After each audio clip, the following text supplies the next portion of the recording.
Statements. This has been Jackie Lukman, chairperson of the Black Alliance for Peace Coordinating Committee, with an editorial. I'm Wiza Muntali, host of African Now, and Here we go. you're WPFW, Washington. This is Make it plain. Make it plain. MIP With Masamela Matfumo. Mark C. Make it plain.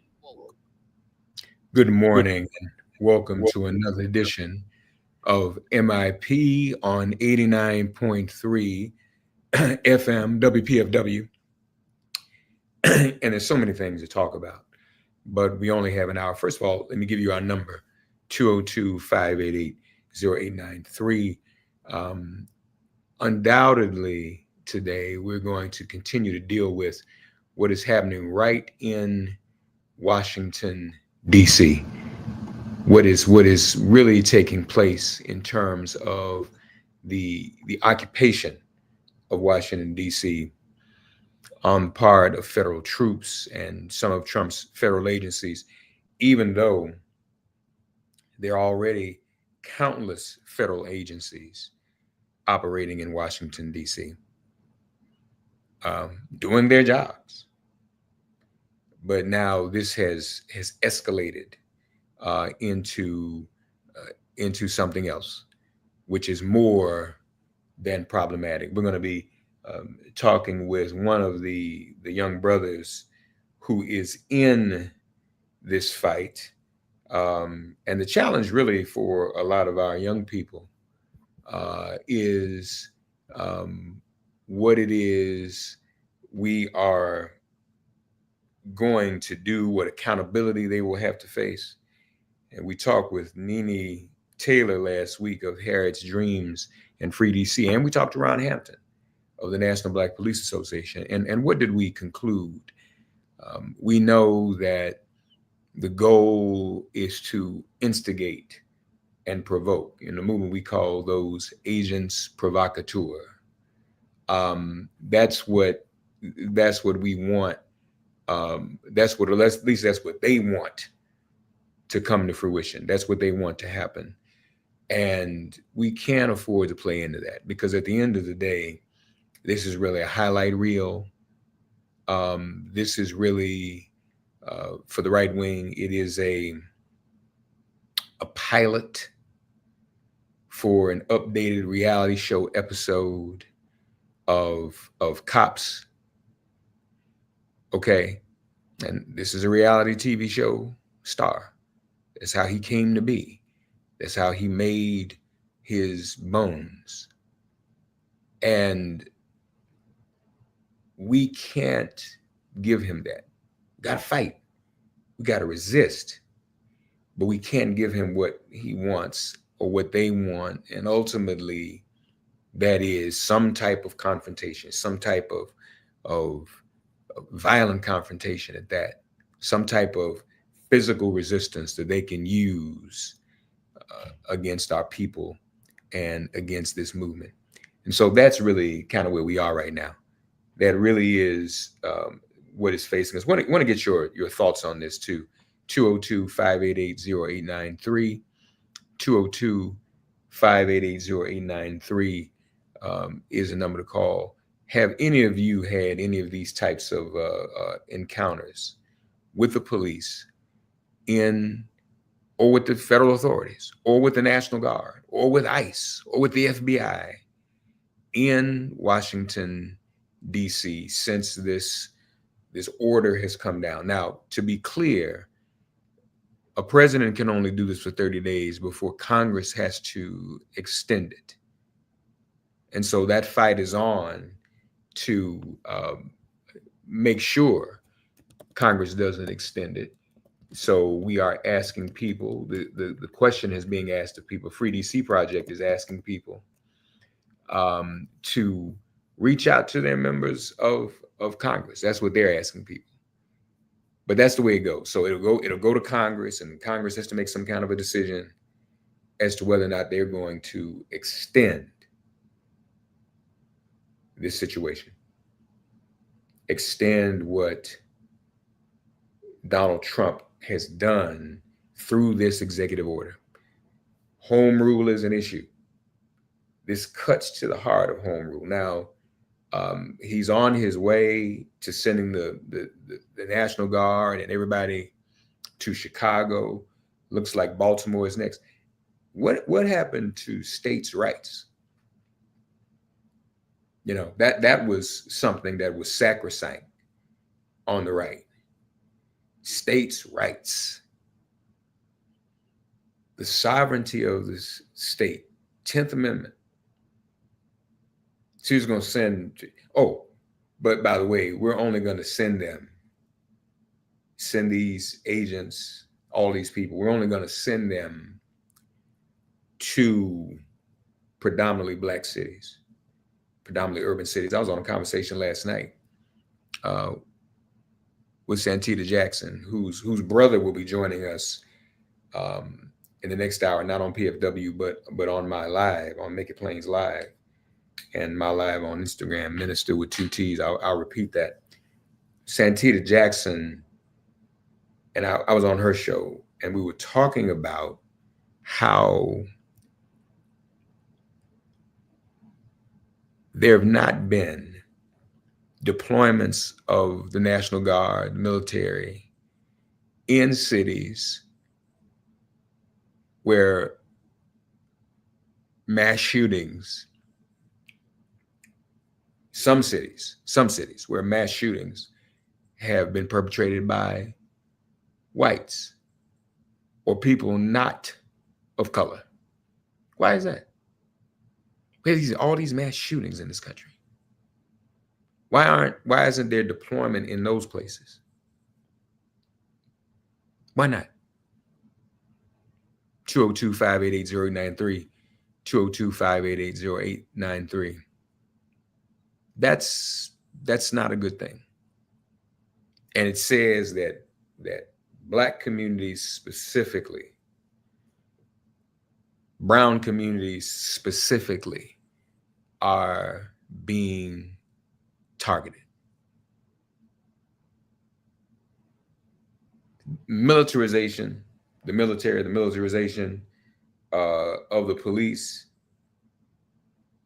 has never been a solution. It has never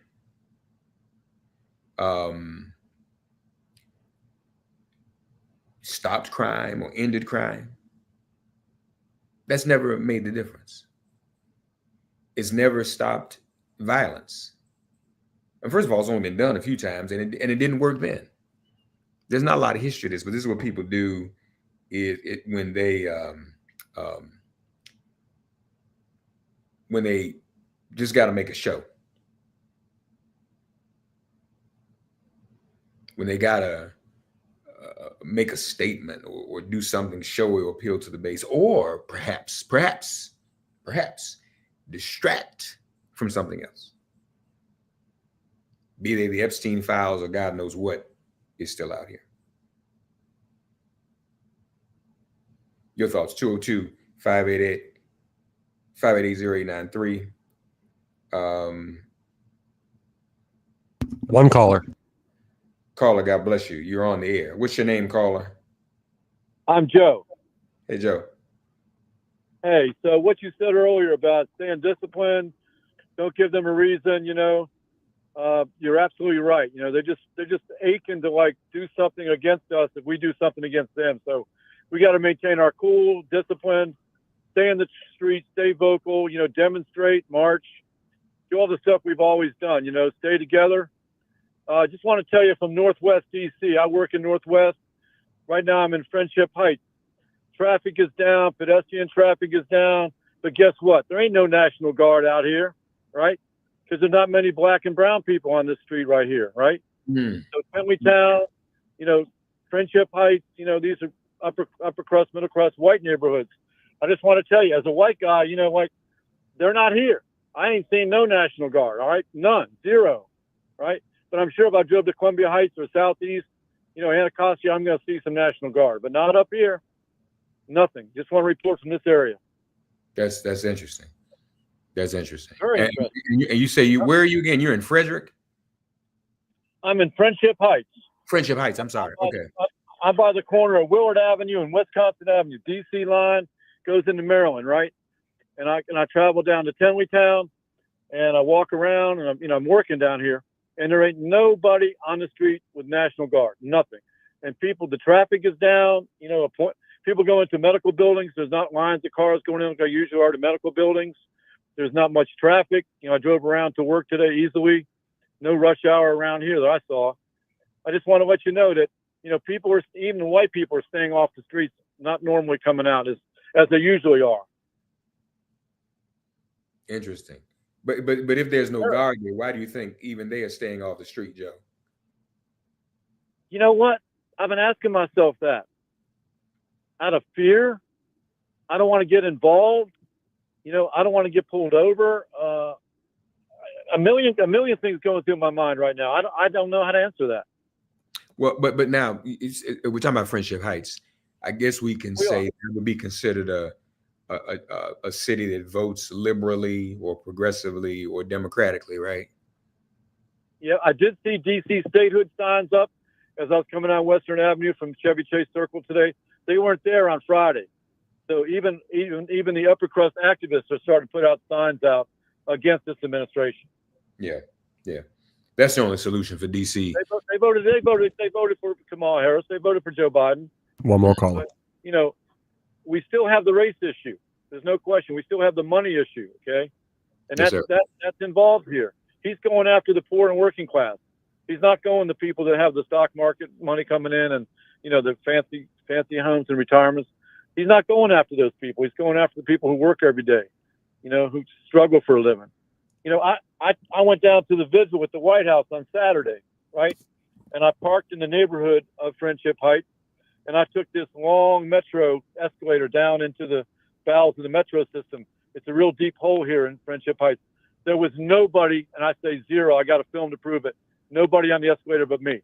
When I got down to the platform, there was one person, and I said to the guy, where's somebody? He says, I don't know. This is so strange. It was eerie, like we were in some kind of a fake movie. Like, where's the people at? Now, as I took the metro, Tenleytown to Van Ness UDC, down to Cleveland Park, down to Woodley Park, down to the zoo, down to DuPont Circle, people started getting on. Yeah, but when I was here Saturday morning at 10:30, there was nobody on the escalator. Zero. Very eerie. Yeah, it is eerie. Joe, thank you for sharing, okay? You're welcome. You're welcome very much. Appreciate you. Have a good day. We've got another call on the line, 202-588-0893. Caller, your name, please. This is Rick calling you long distance from Germany, brother. Hey, brother, what's going on? I just want to say that Trump is not going to deploy the National Guard to states like Michigan or Colorado, where whites are armed and threatening things like kidnapping of governors. He's not going to deploy National Guard to those two states and other states like it, where white racists and white supremacists are standing up. And there are about 20 million whites of relative good health and arms who are prepared for civil war there in America. Trump is not going to speak to that either. I'm done, brother man. Wait, say that last part again. Who's prepared for civil war? There are 20 million whites of relative good health and small arms, armor-piercing ammunition, who are prepared for war with the government, who are prepared for civil war there in America. Trump is not going to speak to that. Where are you getting the 20 million number from, Rick? You have to check it out, brother. You have to dig for it. Well, I mean, you said it. Why you can't just tell us?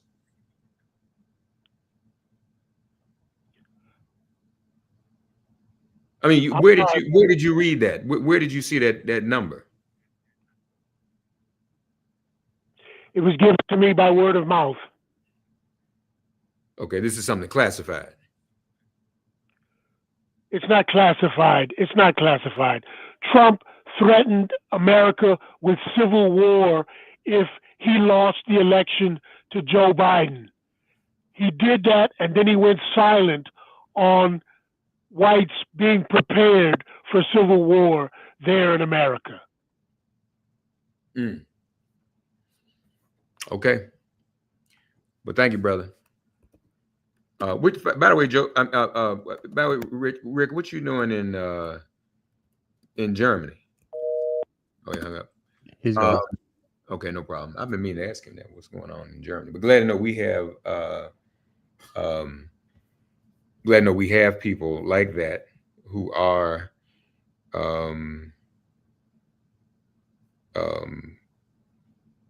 okay. So I think this may be is this? No, that's not right.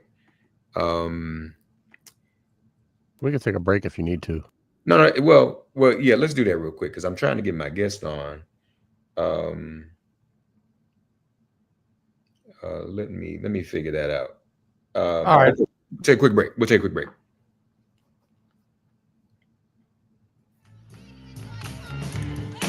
Are you ready to move, groove, Just let me know when you're ready, Rev. WPFW family? WPFW's annual 5K Run Walk for Total Fitness happens Saturday, September 13th from 8 a.m. till 1 p.m. This fundraiser will be held at the Bladensburg Waterfront Park, 4601 Annapolis Road in Bladensburg, Maryland. In addition to a scenic 5K trail, fitness and wellness classes will be offered. Lively music to fuel your... And you have another caller if you need to take it. Along with water and healthy snacks will be provided. Details are at WPFWFM.org or call 202-888. Do you want me to play another PSA or are you good? Something for everyone to enjoy. WPF. All right, go straight to the next call. Okay. You don't see Fred Redmond anywhere. I'm not seeing him. They say he's in. No, I sure don't. Here we go.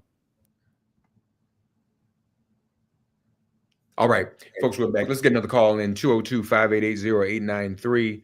Caller, God bless you. What's your name? Good morning. My name is Kurt X, and I agree with Rick from Germany. We need to arm ourselves. We don't have to use them, but we need to know how to use them. These white people are in all these red states are armed to the teeth, and they can't wait.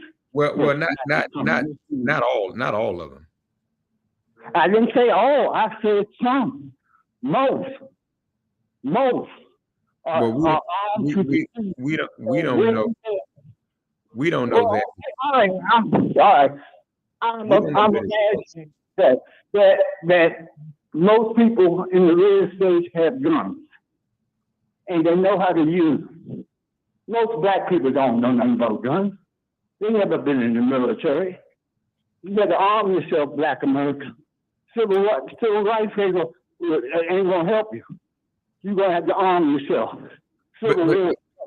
But my brother, over the years, I don't know how constructive it's been when people say that out loud. You know what I mean? Hello, you there? Did we lose him? I think he's on. You think he's on? I don't hear him talking. Yeah, I don't know. I don't know how constructive it is. Just said we just need to get armed, and doing that in such a way, and if we're not prepared, we can't really fight the military on our own. And as you said, my brother, most people aren't trained in military warfare, so they're not gonna know what to do. They're not going to, and there's just too many. I mean, it'd be an overwhelming. One of the reasons the nonviolent movement, civil rights movement, was not just for faith, solely for faith and religious purposes. It was practical. because we didn't have the ammunition and resources to get this done. It just wasn't working. That's so, you know, I don't know how constructive it is. I know a lot of people said, oh, we need to be armed. But I don't know how helpful that is in what we're trying to get done.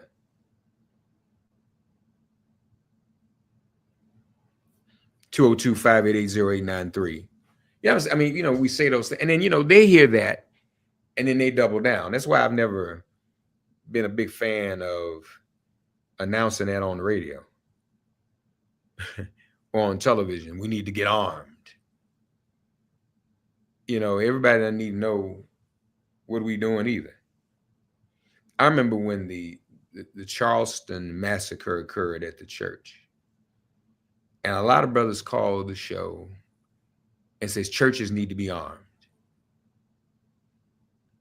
I don't necessarily agree with that, but I don't know that we need to be making those kinds of announcements either. That's not strategic. Same thing with what's going on the ground in DC. How strategic is it to do that? How? I mean, it's not very strategic at all.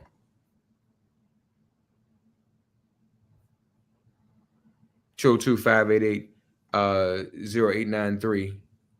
You said we have another call? 2 more.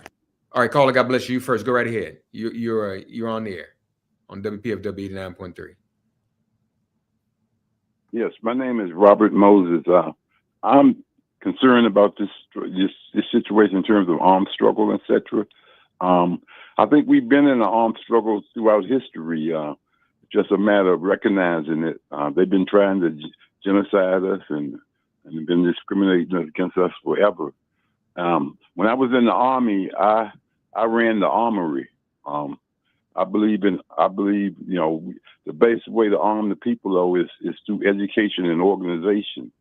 And, you know, that's how we arm the people. And you know, we need to have clear understanding of what's going on. You know, they're trying to resurrect Israel, and that's a reactionary movement. We got Taiwan is trying to get independent. That's a reactionary movement. And we got Ukraine trying to get independent. That's a reactionary movement. So we're faced with a lot of problems here. And the first thing we do, though, is get ideologically and mentally armed. Yes. And I'll right there. Thank you. Mentally and educationally ideological. Okay, we have our guest now. There he is. I found him. Fred Redmond is the Secretary Treasurer of the AFL-CIO. Fred, how are you, man? Fred, can you hear me?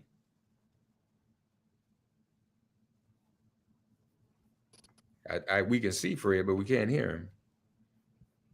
Fred, can you hear us, man? Maybe not. I don't know if he's got his audio up, and it looks like Fred might be on his phone. But Fred, I'm talking to you. Can you hear me? Yes, no. I don't think he can hear us. All right, let me try to do a little something in. Can you hear us, Fred? I got callers if you need to. Let's go. Caller, God bless you. Go right ahead. Oh, go to the next one. Caller, God bless you. Go right ahead. What's your name? Ayo. I believe that we should recognize that this is really a very illegitimate government, that this is a coup d'etat. This is a seizure of the local government by a bunch of thugs.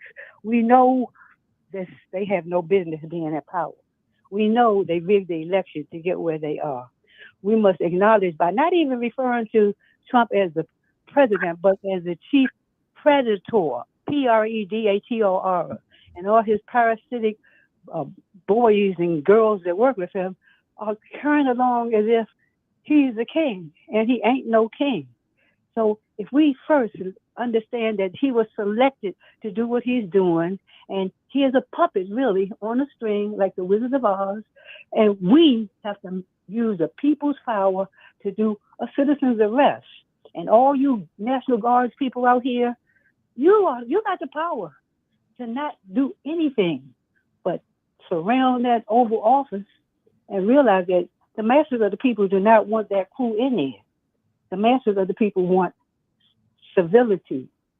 But this administration is so evil, so intent, so stuck on a Netanyahu process profile that they think they can do the same thing they're doing to Gaza right here in Washington, D.C. So we know we're smarter than this. We know we can rise above this madness, and we will, because this dying empire is really on this last leg. And this is the last straw, taking over the nation's capital. Yep. You're right about that. There's no question about that. And what do you think about caller conversation? She dropped. We have another one though if you need it. Caller, God bless you. Go right ahead. You speaking to me, brother Masamela? Yes. Who's this? This is Brother Ron Bethay. Hey, Ron, what's happening, man? Well, brother, everybody seems to be missing the boat. Everything starts with energy and everything ends with energy. In 2024, there was a meeting called by the gentleman. I don't refer to him as a gentleman. Refer to him by the convicted felon, and the fossil fuel industry and the tech industry. Mm-hmm. And the question was, and Politico reported on this, put up $1 billion and you can do whatever you wanted to do. Well, at that time, the regulatory entities that control the wholesale price of energy is called the PJM. It's composed of 13 states in the District of Columbia, has 65 million customers. For a megawatt day, those consumers, we were spending $34.17, equivalent to $2.2 billion, which was passed on to directly to us as consumers. After Trump called that meeting, the wholesale auction for 2024 jumped up 686% to $269 per megawatt day, meaning we were paying in the same 13 states in D.C. $14.7 billion on our electricity bills. Willie Phillips, who was tapped by the Biden-Harris administration, first black man to head the Federal Regulatory Commission, former head of the D.C. Public Service Commission, was the head of the Federal Regulatory Commission in 2024. Governor Shapiro of Pennsylvania filed a lawsuit in December of 2023 to block an 800% rate hike that we would have gotten hit with in June 1 of 2025. That was a $21 billion rate hike. Now, all this is being driven by three things: artificial intelligence, crypto mining, and blockchain, and it's being because of data centers, and they're using natural gas and turbine power plants to power those data centers. They have just broken ground in Northeast Louisiana, which is Mike Johnson's district, to build the largest data center in North America, which is big enough to fit 1,700 football fields, power 1.34 million homes. You don't have 1.34 million homes in the whole state of Louisiana. So relate that to and this is how this is related to what is happening into the streets of the DC right now. Without those southern states receiving the Biden raised $133 billion, $199 billion went to those red states through the Inflation Reduction Act, which none of those Southern and GOP representatives voted on, but they voted against their own interests. As long as we are hoodwinked and thinking that the issue is just around what we physically see in the streets and not checking and understanding that if folks stop, we got to pay our gas, water, and electric bills. But if we stop that, like Brother Dick Gregory said, for 60 days, this madness will stop, brother. All right. Ron, I thank you, brother. Thank you for your call, man. Okay. Sisters and brothers, we're going to talk more about what's going on in DC right now. And joining us is a young brother who's been out in the street and doing a lot of great work. Our dear brother Diego Floyd, he's a recording artist, a rapper, director of Crowns Incorporated. Assalamu alaikum, my brother. Alaikum salam, Reverend Mark. How are you, sir? I can't complain. I'm honored and blessed to be up here with you to discuss this. It's an honor to have you, my brother. So you've been out in the streets, yeah, DC, haven't you? What are some of the things you've witnessed? So, as an artist, we got to, things have changed in 2025. So, I developed a podcast, the content creation, things like that. So, you constantly looking for subject matter stuff to talk about, etc. But when this stuff hit right home, it was almost like a perfect explosion. I went out down Anacostia Park where they house all the federal agents and the military agents that are patrolling our neighborhoods. But a lot of people don't know it's right at Anacostia Park. And I filmed some content right there. And leaving there, I witnessed some individuals who were just doing construction work. And there was one Hispanic gentleman there. He was one of the drivers. By the time I was done recording that content and driving back to the office, they had them pulled over on the side of the road to check the legality, the citizenship of the Hispanic man. And byproduct of that, all the black gentlemen that was with him had to have their information ran too. And so I sat out there with them for about 15, 20 minutes as they checked each and every one of those gentlemen to make sure that they were legal. I mean, these guys did nothing wrong. They were driving in Anacostia Park looking for wherever they were supposed to set up their flagging station, and they were pulled over by ICE or Homeland Security, or both. And this is the scary part about it, is that, they're not in no cruiser that you can recognize 50 feet away. I mean, they're putting up in Subarus, Kias, family vans, pickup trucks, anything and everything. Nissan Altimas. We had a situation the other night, I think we're going to talk about it in a second, but they came out in every sort of car you can imagine to pull up on us. And actually, we were outside planning community events for the lost ones in the neighborhood. So do they identify themselves? Are they wearing any identifying clothing? I mean to ask. So the individuals that was in Anacostia Park, they had masks up.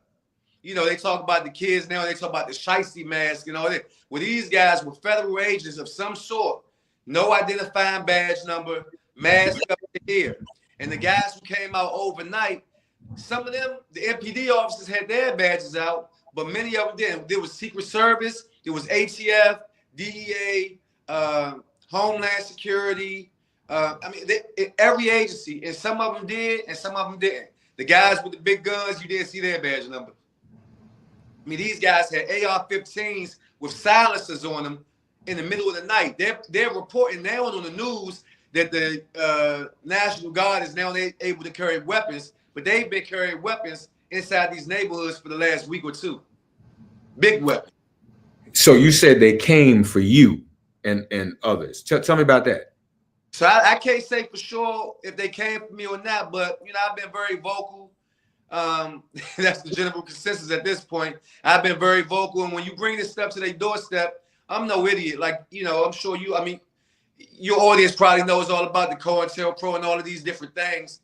Now in 2025, you'll laugh and call somebody arrogant to assume that someone's paying attention to them or they're on some sort of radar, but if you know, you know. And so I'm not saying that this was specifically for me, but they knew that we were sitting there congregating for at least 20, 25 minutes before they pulled up on us. And mind you, this is what I'm saying. I mean, it wasn't I know a lot of the narrative is that this is about DC's YN community. This is about we are grown men. We are grown men with families. We were outside trying to figure out a way to revitalize our community. I've heard a lot of pushback saying, man, why you out there? You know, people who hold me in a certain regard. What you doing sitting on the block? Hold on, man. We not breaking no laws or violating no crimes. We've been around each other for 20, 30 years. Today marks the anniversary of one of our younger brothers. I mean, we are out there mourning and grieving, and sometimes you need community. It's not something to vilify or criminalize. Or the genius thing, what they do is make us look at us sideways and make us hate what we hate us. Oh man, you know them young guys, they deserve it. You know them kids crazy.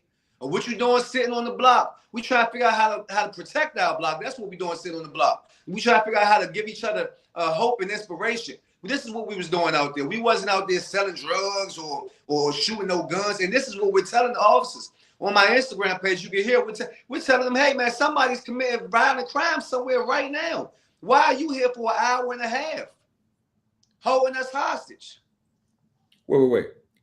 You mean to tell me you are aware or have some notion that there are actual violent crimes taking place and they don't go, they stay there and harass y'all? I think what our notion is that somewhere in DC, something is happening that is more pertinent than you harassing us.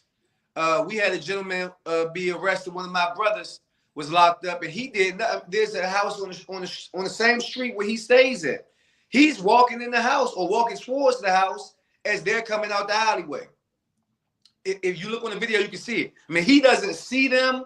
He doesn't. He's halfway up the block. They see him though, right? And they rush down. I'm talking about with guns and everything. Next thing you know, they bring him out with handcuffs and got him up against the car for half an hour, 45 minutes, while they check this and check that. Took him away.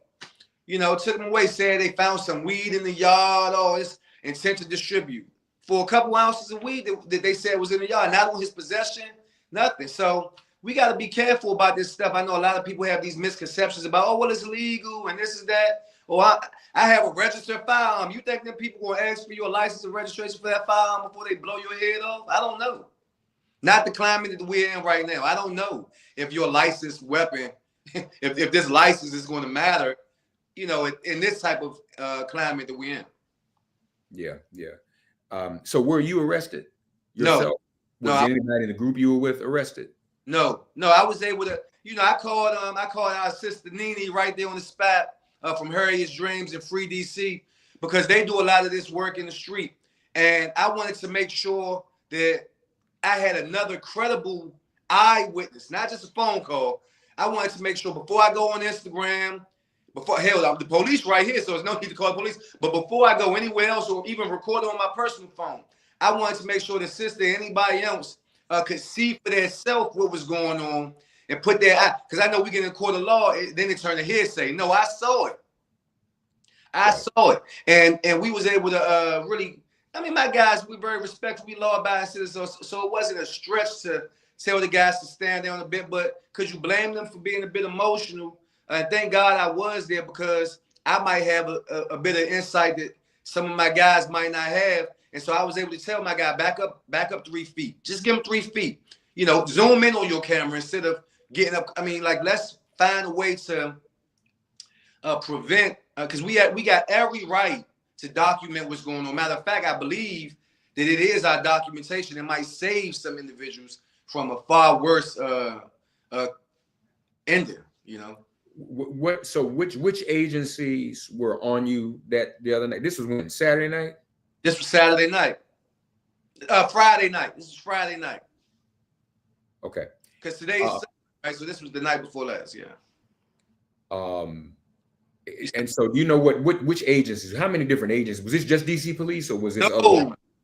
No, DC Police was the minimal. So you had MPD, you had Homeland Security, you had ATF, DEA, you had I want to say the National Guard. They didn't have any identifiers on it, right? But they had the military guard. You had, I said Secret Service. I'm missing somebody. Park Police. And then some of them were in vehicles that didn't have it. Most of them were in vehicles, maybe 2 or 3, a Nissan, a pickup truck. And So one of the guys, you couldn't tell what agency he was with. I know I'm missing somebody. I mean, there was about 7 or 8. FBI. How you forget the FBI? So these guys had, I'm talking about guns that was so big, right? And I'm telling them on camera, hey, I got PTSD, brother. You got this big gun, and I'm asking y'all to lower your weapons. We not doing nothing wrong. And then I'm asking, and my comrade was asking, why do you have so many mags? And like, are we at war? You know, I got comrades that been in the military. They know the procedure. So they're coming inside these neighborhoods thinking they just harassing some ignorant guys, but we well equipped and well aware about what's going on. You coming in with a military tactic and procedure, this as if you're in enemy land. And I'm telling them I'm an American citizen. This is an American community. What have I done? What have we done to warn you all coming into our community armed like this with silencers? What's the silencer for on these weapons? And once we started to show the camera to these officers, talk about what we're talking about to these officers, they went and put the big guns away and came back out, you know, without the guns. But this is very real. And thank God that we did say something, because otherwise, I mean, imagine if you're 16, however old you are, and you just out there and you got these guns. I mean, that got to be traumatic and traumatizing, to say the least. How many of you were out there together, Diego Floyd? I want to say 5 or 6. 5 of us. It was 5 of us out there at that time. The young lady had just pulled up. I mean, this girl was pitching us credit repair and how we could workshop and do, you know, corner style workshops about, you know, these different things. I mean, we trying to build. We not trying to destroy. We trying to build. And so it was about 5 or 6 of us out there, and maybe 25 agents, at its max capacity. 25 on 5. No, for sure. Yeah, for sure. For sure. And we know crime exists. So they could have gone anywhere else and probably run up on something. They could have gone everywhere else. You know, here's the thing, man, just their presence alone is intimidating. Y'all don't got to sneak through no alleyway. If you want to deter crime, you know where the high crime areas are. We haven't had no murders, no killings, no robberies on our block in 20 years. I mean, so why are you over here messing with us? Except for you feel like it's an easy pluck. You saw us right here. You knew we wasn't doing nothing. The guy said, oh, it's a liquor bottle right there. I can lock you up. I said, for what? He said, the liquor bottle, that's your bottle. I said, it's a building right here too. Do I own the building? Is this my block? I mean, I'm out here, but matter of fact, I just came off a raw vegan detox. I ain't drunk in a week and a half. Right? So, I mean, these things are just preposterous. And we just got to be well educated and well aware. Diego Floyd with us. Well, my brother, do I call you Diego or Floyd World? Floyd is fine. D Floyd is fine. Whatever. You the man. Folks, your calls 202-588-0893. Young brother out here. How old are you, brother? I'm at 38. I'll be 39 soon, God willing. So are you still going out with folks at night into the street while this continues to go on, in spite of what happened to you over the weekend? Yeah, so we still I'm on my way to court as soon as I get off the phone with you. So I'm trying to make sure this thing doesn't keep me captive to whatever the mission is at hand. So yeah, we still going out trying to galvanize the community. More or less than anything, trying to make them aware. I'm doing a lot of work with Far Southeast, all these different agencies, to try to make sure that we can get people abreast of what's going on, let them know. I know we say know your rights, but the reality is with this type of situation, rights, these people don't look for rights. They're not asking you. We had to tell them they didn't have our consent. We had, because we know our rights. We had to tell them you don't have our, they wanted to go through my car. Hey, you don't have consent to go through my car. Right. You don't have 30 minutes on the outside with flashlights going through every inch of it. Right. But if you don't know your rights, so we out there trying to educate people best we can, doing town halls and summits. And like I said, God willing, bringing this right to the corners, if need be, to educate the individuals that's out there, because, you know, the reality is, I know people say, well, go inside. Everybody don't got an inside to go to. Everybody's inside ain't so pretty. Some people find community and refuge, and they need it. You know, they need it. My brother was, you know, it'd be a year that he died a year. I need that camaraderie in that community. You can't vilify me for being around my brothers when I lost so many of them. Yeah. You're right. What's the morale like though, as you are communicating with young people outside? How are people feeling? Is the morale up? Is it hopeful? Is it resistant? Is it depressed? It's all of that. We walking and chewing gum. You know, it's a myriad of feelings. People are scared more than anything, but resilient we are. And even though we are scared, we got the fight in us. You know, I think in 2025 we have so much access to information. And so there was an old saying maybe a few years back, like, we're not our ancestors. Well, that's the fallacy, because a lot of our ancestors stood up and fought, right? I know the narrative is that they were slaves for such and such years, whatever. But a lot of our guys and strong women was boots on the ground, and they fought hard. It's the reason why we're free today. It's the reason why we got 600 years slavery and 400 years, right? So we got that to think of us. And I think a lot of us have the information from the leaders and the ancestors who did this thing before us. And so even though there is fear is just a human emotion. It's just an emotion, period, of things to live. My dog is afraid, you know, if I come to her too fast, right? So it's fine, but we don't submit to that. We use the information we have, and we try to find a way to fight back. That's the only way this thing is going to work. If we lay down, you know, we screwed, man. We screwed. So the morale is hopeful. It's resilient. It's scared. It's fearful. But it's not afraid. It's fearful. Good. And lastly, do the young people get the significance of the argument for DC statehood and home rule? Are they getting that is essentially the heart of the matter? Now, mind you, he's going to send folk into Chicago and their states. That's a city-state, a city within a state, and Baltimore. But he's able to do it without any real pushback from the government in DC, because home rule is still very limited. Yeah. So I think that goes right over their head. I don't think that it's connecting at all. I think there's so many messages being pushed at them. You know your rights. You know, go inside. Curfew. There's so many things at once. They don't know if they're supposed to walk in pairs or walk by themselves, because the curfew said if you were in a pair, now you're a criminal.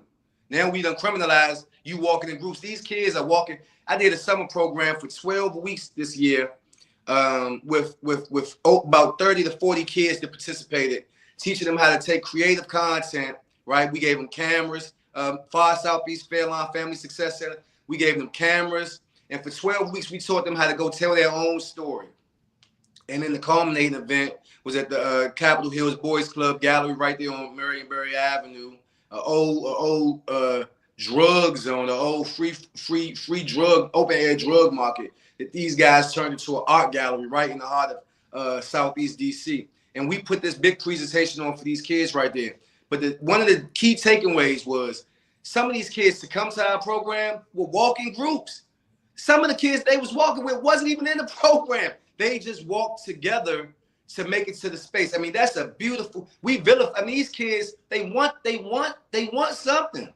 And so, but they're afraid. And so they're going to walk in packs. You see them with the hoodie on. We like, man, what's wrong with these guys? But a lot of them wearing that hoodie to cover up their face so somebody don't shoot them because of what neighborhood they from or because of who their cousin or their friend is. We don't even understand what's going on. And so we judging it. And so I think they missing some of those fundamental things, but I think so are we. Yeah. And it's time for us to find a connection with them and not alienate them and say, see, this is all because of y'all. No, man, this is deeper than rap. This has been going on for 200 years. We got to get hip, but we can't let them turn us on us. And that's what Malcolm said. You know, you turn on you, you know. So, and it's, I promise, this, I'll let you go. Nene, I'm here all day with you. Nene, we got about 5 more minutes. Nene was talking, and we've talked a few times about this. Yeah. They want to provoke us, don't they? Yes. And I'm sure that takes a lot of discipline. Yes. You know, I'm not as young as I used to be, but somebody don't start and there won't be nothing. So I probably don't need to come. I've already been told if I come down here, they just gonna meet me at Union Station and lock me up once I get off train. But how is that going in terms of letting the young people know don't give in to it because they want a video? Oddly enough, I think it's going to be the breakthrough we've been needing for them, right? I think this situation more than ever. They might not know about home rule or this or that, but they know they don't know what's going on there.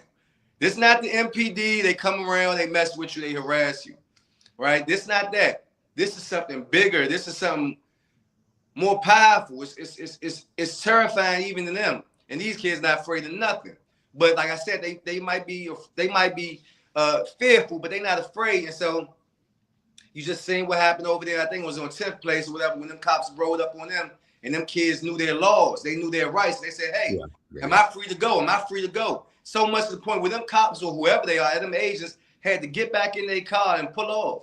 So shout out to everybody that's out there teaching them, because I think that's going to be the breakthrough. When those youngins see, oh, this do work. This does work.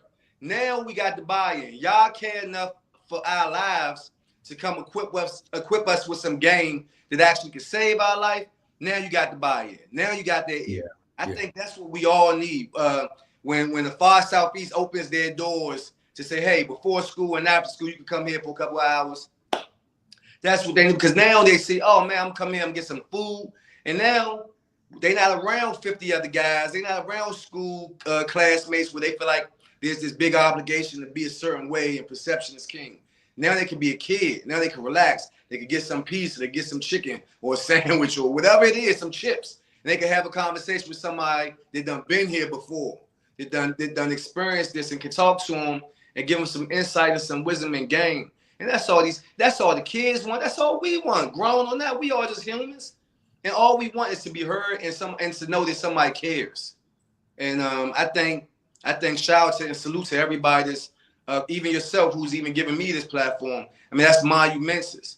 That's incredible, because who knows who's going to hear this that didn't have this information, and then they can move forward with it.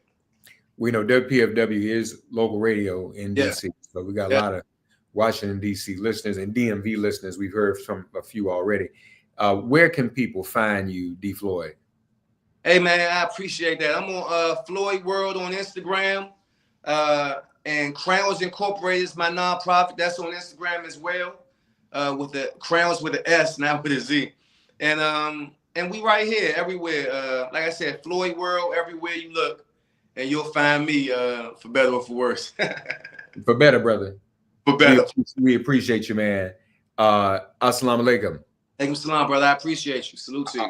All right. We'll talk soon, my brother. Thank you. Thank you. All right. Okay. Take care now. Folks, we've heard it from a young man who's been out there with some of the young people experiencing this. We're going to continue to look at this in the days and weeks to come. Again, this can only run 30 days legally before Congress has to step in. If you need more information or just want to check some things out, freedcproject.org, freedcproject.org. All right, folks, make it plain on Facebook and YouTube, on X, even though I shouldn't be on there. And then on Instagram, minister with 2 T's. You know how you spell minister? Just put 2 T's in there. At the top of the hour, I'll be having a conversation with Jesse Jackson Jr. So you all might want to check that out as well, or check it out later as it lives on the live. Thank you to our production engineer, Michael Nacella. Thank you to the entire WPFW team. And thanks to you, the listeners, listening to MIP on 89.3. It has been made plain.